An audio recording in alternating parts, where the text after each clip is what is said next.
pengen bisa jago nulis secara sistematis atau pengen bisa ngomong tapi lebih runtun kata-katanya, lebih logis dan persuasif. Itu semua ada di Arel. Ayo kita bahas, kita belajar satu persatu biar tulisan kita sama apa yang kita bicarakan lebih runtun, logis dan persuasif serta sistematik. Biar nambah value. Itu akronim dari 4 perkataan. A yang berarti argumen, R yang berarti reasoning, E yang berarti evidence, dan L yang berarti link back. Kita bahas satu persatu. Argumen atau pernyataan utama adalah sesuatu yang ingin kamu sampaikan atau yang ingin kamu buktikan kebenarannya. Seharusnya dalam Arel itu harus jelas dan spesifik, dapat diperdebatkan, serta relevan dengan topik yang dibahas. Reasoning, alasan. Setelah kamu pernyataan argumen, panjang kali lebar, seharusnya sih yang dikit ya. Kamu harus menyebutkan alasan yang logis dan jelas apa dan kenapa kamu mengeluarkan statement itu. Alasan tersebut harus relevan dengan pernyataanmu. Ingat, harus relevan dengan pernyataanmu. Yang ketiga, evidence atau bukti. Di sini banyak sekali orang termasuk juga yang belum bisa membedakan antara evidence, alasannya, serta bukti yang harus disertakan agar memperkuat alasan yang kita paparkan. Biasanya bukti bisa dari sumber testimoni, ungkapan para netizen juga bisa, atau segala hal yang bisa dijadikan bukti untuk menguatkan alasan serta menguatkan argumenmu. Lanjut. Yang keempat, link back, yaitu urutan yang paling terakhir dalam komposisi Arel. Link back adalah kesimpulan yang digunakan untuk memperkuat argumen utama. Jadi biasanya dia posisinya ada di akhir. Ingat ya, argumen, reasoning, evidence, link back. Pernyataan utama, alasan, bukti, kesimpulan yang buat gunain pernyataan utamanya. 4 komponen. Yuk kita bahas satu-satu. Aku kasih contoh kasusnya. Di tahun 2026 kita dikejutkan sama yang namanya LPDP yang bocor. Ada salah satu alumnus yang terlalu oversharing di sosial media yang menyebabkan dirinya dihujat netizen. Aku kasih kasusnya, kamu dengerin dan kamu simpulin Arel.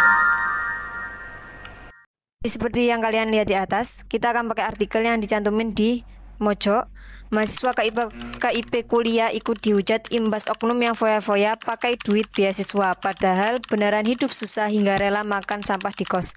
Dari artikel ini kita akan membahas satu persatu mana argumen, mana alasan serta buktinya, dan kita akan bahas pola kepenulisannya juga dalam artikel tersebut.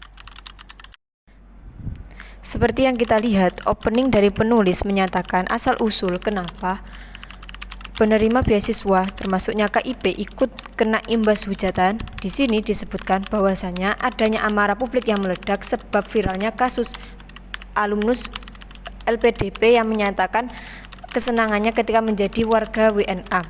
Dari hal ini banyak sekali yang mengkritik dan menganggap rata semua beasiswa itu dianggap tidak tepat sasaran. Bedanya kali ini yang digeruduk adalah mahasiswa S1. Hujatan dan nyinyiran berseleweran sana sini, memukul rata seolah-olah semua penerima KIP kuliah adalah parasit aji mumpung uang negara. Argumen utama yang ingin disampaikan penulis adalah tidak semua penerima KIP kuliah salah sasaran dan tidak pantas jika seluruh penerima dihujat hanya karena ulah segelintir oknum. Hal tersebut kita bisa ketahui dari tulisan penulis yang berupa mereka langsung menyamaratakan semua penerima KIP kuliah, juga mahasiswa penerima KIP kuliah yang benar-benar berasal dari keluarga prasejahtera malah ikut kena getahnya.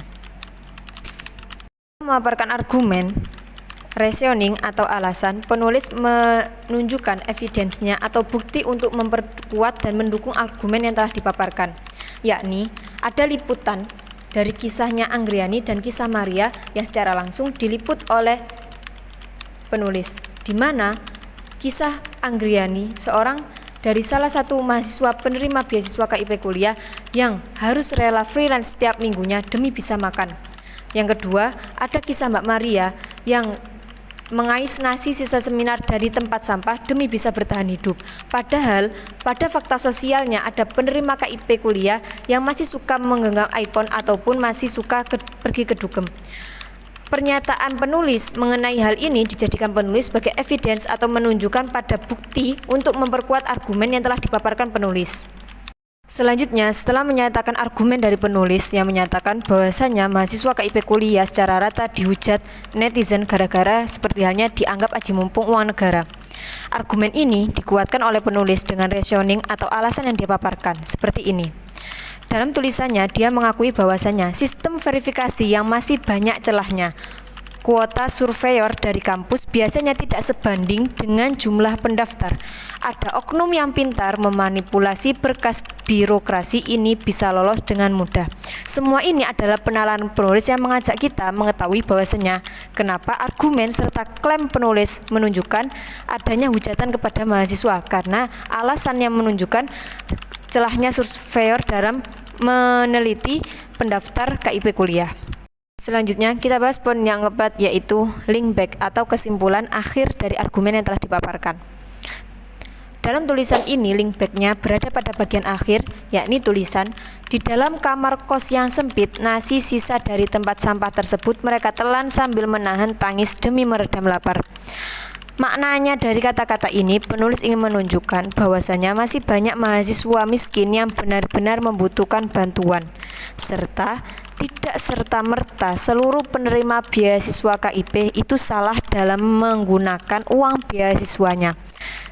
Karena sudah ada bukti yang dipaparkan oleh penulis, orang-orang yang betul-betul rela bekerja meskipun sudah dapat beasiswa dan dia tidak menyalahgunakan beasiswanya.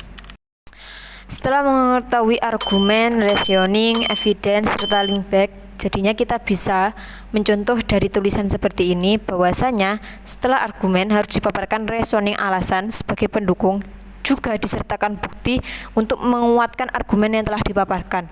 Link back bertujuan untuk menyimpulkan argumen apa yang telah dipaparkan di atas. Seperti inilah runtutan dalam menulis agar sesuai dengan sistematis, sesuai dengan arelnya.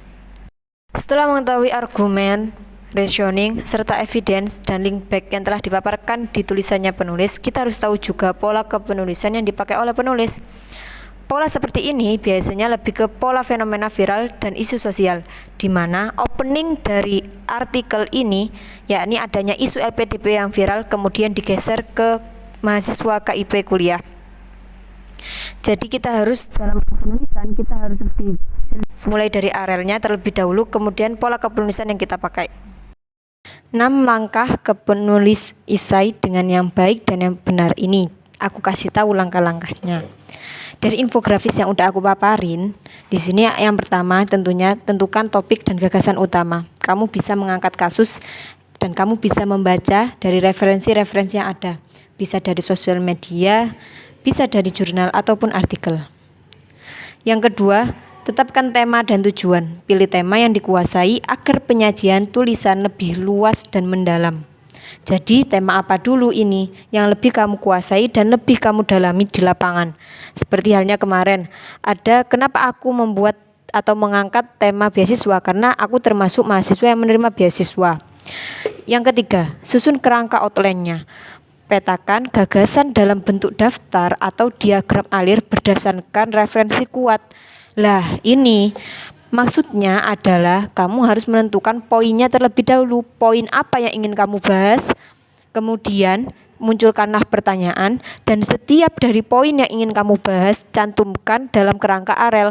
Sertakan argumenmu, sertakan alasan dan bukti, simpulkan dari awal hingga akhir kamu ingin membahas apa. Seperti yang arel kemarin. Yang keempat, kembangkan sesuai struktur. Gunakan kalimat efektif, bukti pendukung, dan sertakan referensi jika mengutip. Ini juga dikembangkan nantinya mulai dari paragraf 1 hingga akhir kamu selalu akan terlibat dengan arel. Untuk pola kepenulisan, kamu bebas menggunakan pola kepenulisan apa sesuai dengan pertanyaan yang kamu munculkan dari topik yang kamu bahas. Nomor yang kelima, santing tulisan atau editing. Periksa kepaduan paragraf, format penulisan, serta ketepatan bahasa yang digunakan. Bahasa yang digunakan haruslah bahasa yang runtut, logis, dan dapat difahami, serta tidak merta menggunakan bahasa sendiri, tapi menggunakan bahasa yang sesuai dengan KBBI. Yang keenam, revisi akhir. Pastikan argumen relevan, seimbang, dan memenuhi batas jumlah kata yang ditentukan. Yang paling penting dari semua yang telah aku jelaskan adalah pola konsisten yang harus dibangun, mulai dari 1. Kamu harus sering membaca agar otakmu sering untuk menerima informasi tidak secara instan, tapi dengan pemahaman yang kritis serta ada pola pikiran yang sistematis. Kemudian kamu juga punya jam terbang yang konsisten untuk mencantumkan atau menuangkan ide-idemu dalam kepenulisan. Jika hal itu terus digabung, suatu saat kamu akan mahir dalam kepenulisan dan akan terbiasa. Pokoknya semuanya akan mudah dengan dilakukan secara terbiasa.